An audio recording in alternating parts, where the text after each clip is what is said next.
എനിക്ക് തോന്നുന്നത് ഊരാളുങ്കൽ സൊസൈറ്റിയെ സംബന്ധിച്ചിടത്തോളം ഒരു വലിയ ദൗത്യം രണ്ട് രീതിയിലാണ്. ഒന്ന്, ഊരാളുങ്കൽ സൊസൈറ്റിയെ സംബന്ധിച്ച് ഒരുപാട് കൺസ്ട്രക്ഷൻ നടത്തിയിട്ടുണ്ട്.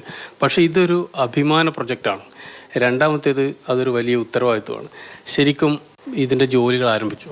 എല്ലാവരും ഉറ്റുനോക്കുന്നതാണ്. നമുക്കൊരു അഭിമാനത്തിൻ്റെയും ഒരു ചാരിതാർത്ഥ്യത്തിൻ്റെയും എല്ലാമാണ്. ചെയർമാൻ്റെ ഒരു അത് എന്തൊക്കെ ചലഞ്ച് ഉണ്ടെങ്കിലും നമ്മളിത് സമയബന്ധിതമായിട്ട് തീർക്കുക എന്നുള്ളതാണ്. ഇതിൻ്റെ ബൗണ്ടറി മാർക്കിംഗ് ആണല്ലോ ഏറ്റവും എനിക്ക് തോന്നുന്നു ആദ്യത്തെ പ്രവർത്തനം. അത് എത്രത്തോളം ഈ ബൗണ്ടറി വെരിഫിക്കേഷൻ നാളെ കിഫ്കോണിൻ്റെ ആൾക്കാരും കിഫ്ബിയും കളക്ടറും എല്ലാം കൂടെ നാളെ ഇത് ചെയ്യുന്നുണ്ട്. അപ്പം നമ്മളുടെയും കൂടെ സർവേ ടീമിനെ ഇതിൻ്റെ ഭാഗമാക്കണമെന്ന് പറഞ്ഞിട്ടുണ്ട്. അപ്പോൾ അതനുസരിച്ചിട്ട് നമ്മൾ പോകുന്നുണ്ട് കൂടെ.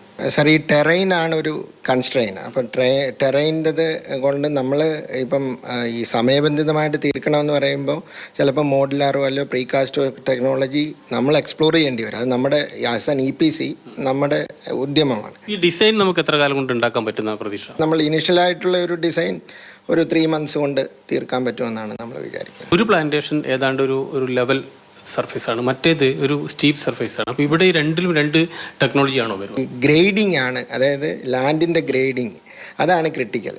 ഓക്കെ, പിന്നെ അവിടുത്തെ സോയിലിൻ്റെ സ്ട്രേറ്റ. അപ്പോൾ ആദ്യത്തേതിനകത്ത് ചെയ്യുന്ന മാസ്റ്റർ പ്ലാനിങ് ആയിരിക്കില്ല രണ്ടാമത്തേതിനകത്ത്. അപ്പോൾ രണ്ടാമത്തേതിനകത്ത് ആ ടെറൈന് പറ്റുന്ന രീതിയിൽ ക്ലസ്റ്റേഴ്സ് ഡെവലപ്പ് ചെയ്യുക എന്നുള്ളതാണ് ആദ്യത്തെ. So that disturbance to the existing land will be minimal. വലിയ ദുരന്തം നടന്നതിൻ്റെ ഒരു മാനസിക പ്രയാസമുള്ള ഒരു സ്ഥലത്ത് അതിൻ്റെ തൊട്ടടുത്ത് തന്നെയാണ് വീണ്ടും നമ്മൾ ഈ സാധനങ്ങൾ ചെയ്യുന്നത്. അപ്പോൾ വീണ്ടും ഏതെങ്കിലും രീതിയിലൊരു കലാമിറ്റി ഉണ്ടാകാനുള്ള സാധ്യത ഇനി അഥവാ ഉണ്ടെങ്കിൽ അതിന് നമ്മൾക്ക് അതിജീവിക്കേണ്ടത് കൂടി ഉണ്ട് അവിടെ ഉണ്ട്. അപ്പോൾ അതിന് ഈ ജിയോ ഫിസിക്കൽ സർവേ എന്ന് പറയുന്ന ഇതിൻ്റെ പോസിബിലിറ്റീസ് ചെക്ക് ചെയ്യാനുള്ള സർവേകളും അതിൻ്റെ ഇൻവെസ്റ്റിഗേഷനോട് നടത്തിയിട്ട് ഒരു ജിയോളജിക്കൽ സ്റ്റഡിയും കൂടെ നടത്തിയിട്ട് മാത്രമേ നമ്മൾ ഈ പറയുന്ന ഇതിൻ്റെ പാർട്ടായിട്ട് അത് നടത്തും. റെസിഡൻഷ്യൽ ബിൽഡിങ്സിലായിരിക്കും ആദ്യം നമ്മൾ ഫോക്കസ് ചെയ്യാൻ ഉദ്ദേശിക്കുന്നത്. സാധാരണ നമ്മൾ ഒരു ഫിലോസഫിക്കലായിട്ട് പറയുക, ഓരോ ക്രൈസിസ് ഓരോ അവസരം കൂടിയാണ് എന്നാണ്. അപ്പോൾ ഊരാളുങ്കൽ സൊസൈറ്റിയെ സംബന്ധിച്ചിടത്തോളം ഈ ക്രൈസിസ് ഏറ്റെടുക്കാൻ തന്നെയാണ് തീരുമാനം. അതെ അതെ അതെ.